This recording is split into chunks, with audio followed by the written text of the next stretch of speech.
right, ladies and gentlemen, WrestleDream went down last night. You're asking yourself, well, what just happened? We're going to dive into it.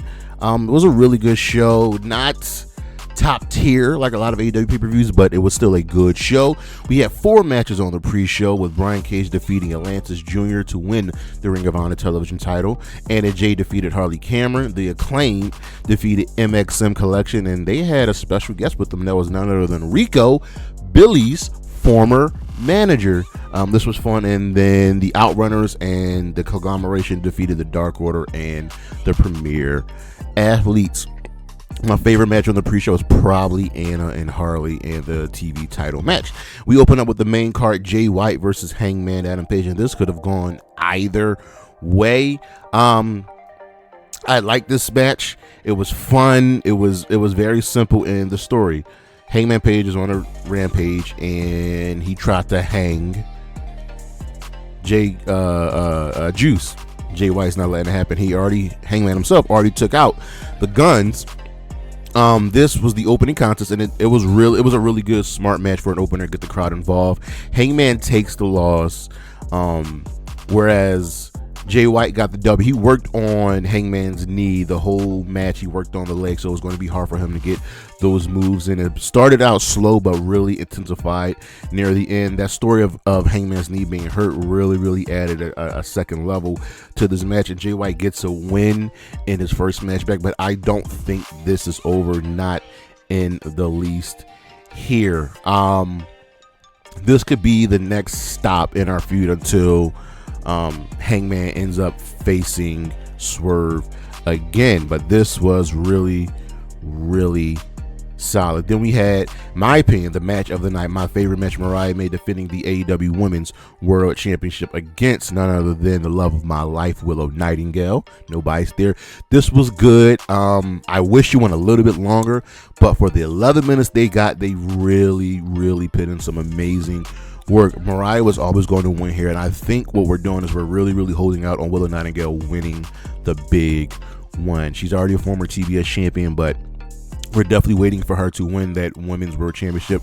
Mariah May is kind of just in a placeover until she inevitably moves into that feud with Mina Shirakawa, until she moves into that feud one more time with Toni Storm. But I love this match here. Willow honestly dominated a lot of this match. She had an answer for everything Mariah threw at her, but in the end, Mariah countered the top rope powerbomb into a hurricane and hit her with a Shining Wizard and then a Storm Zero for the win. I really enjoyed this match. I hate having to see Willow lose because of how popular Willow is, but this was very solid. Then we had Jack Perry defending the TNT Championship against Katsuyori Shibata, and this just kind of ended abruptly. Shibata, that's my guy. He dominated this match. Jack Perry really did not have an answer for any of the offense that Shibata was throwing at him. Even when Jack Perry kind of got some licks, and Shibata just really brushed it off. But the ending was very abrupt and came out of nowhere as Shibata hit a Death Valley driver, no one for a sleeper, but Jack Perry bridged into it, and Shibata's shoulders were down. 1, 2, 3. Jack Perry retains and escapes by the skin of his teeth. So after the match, Shibata's upset. Perry blasts him with the TNT Championship, and Dan Garcia runs in to make the save. They have a stare down. Perry bounces. Shibata and Dan Garcia show respect, and then MJF makes his return, and he and Perry start brawling until, MJF gets the upper hand as Perry hit Garcia from behind with the belt. And then it was on. He started beating him down until, he pulled the ring back out, chided the fans, and as he was about to knock out Garcia, Adam Cole made his return, and MJF bailed. Cole helped up Garcia, gave a fist bump, and that was it. Now, this is weird because you got to remember, Cole turned on MJF, and then MJF turned on Dan Garcia. So by proxy, now that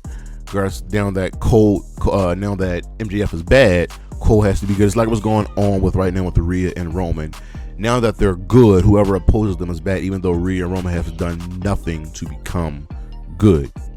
Then we had the International Championship match with Will Ospreay defending against Takeshita and Ricochet. And ladies and gentlemen, another top tier quality affair. We knew what we were getting from Ospreay and Ricochet, but the real star here was Takeshita using his power. The guy is so good. Don Callis definitely tried to get involved, but he failed.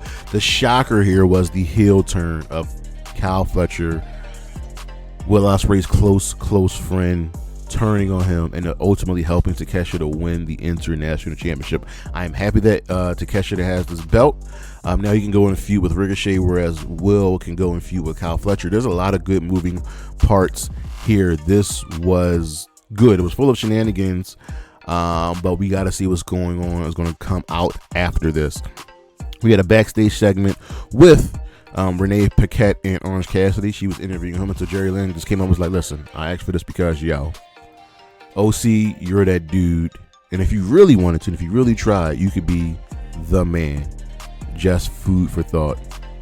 Hook came up and was like, after Jerry Lynn left, he goes, you should listen to Jerry because he is the man. And they fist bump. Is this the Orange Cassidy mega push coming? Then we had Prince Nana in the ring, bringing out the returning Swerve. And Swerve said, you know, even though he's not healthy all the way, he's not 100%, he has been cleared to wrestle. MVP came out, interrupted everybody. He had Shelton with him, and he was like, yo, your boy's messing up. Prince Nana's messing up. You and I go back. We got history. I can take you to the top. And Swerve said, you know, listen, I get it. You and I go back. We have history. Shelton, I am kind of geeking out right here. You paved the way for a lot of black wrestlers. You are a living legend in my eyes, and we have nothing but respect for you, right? And Swerve's like, you right, you know what? We have been down. And he goes to Nana, he goes, look, Nana, I lost the main event at All Out. I lost my childhood home. I lost my championship. And Nana looked nervous. And then Swerve's like, but on the other hand, I wouldn't have had all those things to begin with. It wasn't for you, Nana. And MVP looked worried. Swerve told MVP he doesn't turn his back on family, and Prince and Nana is family. And he and Shelton were about to get into it, and they had to be broken up. It's not over. It's still this is still Swerve's house. I was really expecting Lashley to show up here, but they're saving that for another date. Then we had the Beast Mortos versus Hologram in a 2 out of 3 falls match. This is really good. We were just showcasing Mortos. We were showcasing Hologram. Hologram ultimately won the match 2 falls to 1. This was just so good. Hologram remains undefeated, and the Beast of Mortos shows that, yo, big dudes can move. There were some really impressive spots that really got the crowd going, got their energy back up. And it looks like they really want Hologram to be that next big lucha star. This is good. This is really good. Next up, we had Darby Allin versus Brody King. This was a great big man, small man match. Darby won, but he got his ass beat by Brody King. Brody honestly dominated this man. And I didn't know that they have fought 7 times before in one-on-one affairs, and Brody King is 6-1 in those 7 matches. But now he's 6-2. The ending came when they were using the steps throughout the match, and Darby has shoved Brody off the top rope when he landed on the steps. Then he hit a coffin drop on a Brody, rolled him back in the ring, and hit another coffin drop for the 1, 2, 3. This was an amazing affair to show Darby Allin's resilience. And we know the man is resilient. We know he's brilliant in the ring, and we really got a showcase for Brody King, and they showed respect to each other after the match. This was fantastic. Another match after that was the AEW World Tag Team Championships with the Young Bucks defending against Private Party. And ladies and gentlemen, I really love this match. The Bucks came out first, and then we had a vignette with the Amazing Red giving Private Party a pep talk that they needed to move on from partying and be more serious. You don't have to move on from partying. You just have to be serious and still party. Look at the Street Profits. Look at the New Day. But this was really good. This was honestly the truest of true showcases for Private Party. They kicked out of so many big moves from the Elite. They kicked out of the EVP trigger.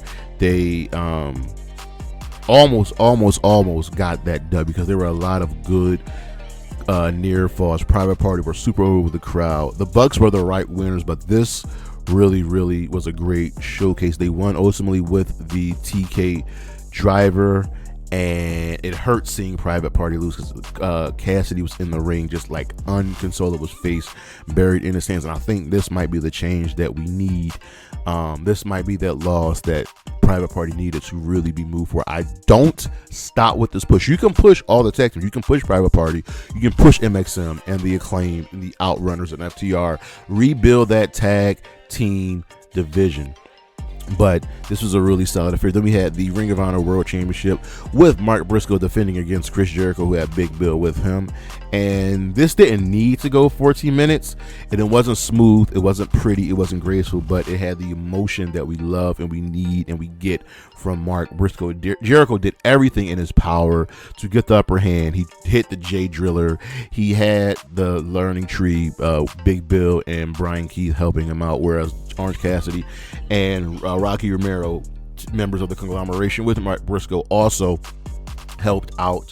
This was what we needed. Again, didn't need to go 14 minutes, but Briscoe ultimately won with the Froggy Bow, followed by a J Driller, because we the kings of this, man. We the kings of this. And then we had our main event, the AEW World Championship. Bryan Danielson defending against Jon Moxley. Remember the stipulation, Mox is taking everything from Bryan Danielson. Is not personal Danielson. As you know, he was saying that once he loses the World Championship, his full-time career is over. And guess what? His full-time career is over. Marina Shafir always kept giving Mox the upper hand in this match. And this was not a domination by any stretch of the imagination.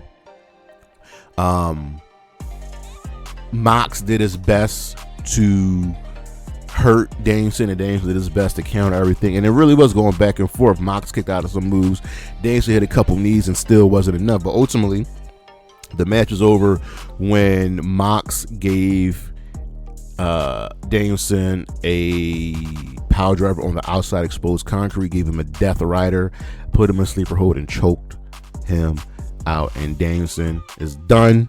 Mox is your new world champion, and he's a 4-time AEW world champion. This was a great main event, and the finish, well, that wasn't all of it. So after that, the rest of the BCC came out.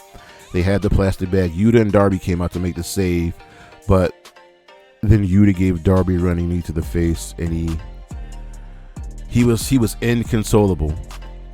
He ended up putting the bag on Danielson's face while Darby was being duct taped, and security tried everything, but the BCC were taking him out. And I don't know what Yuta was thinking. He clearly didn't want to do it. Private Party and Jeff Jarrett tried to help, and it just didn't work until even before the rest of the locker room came out.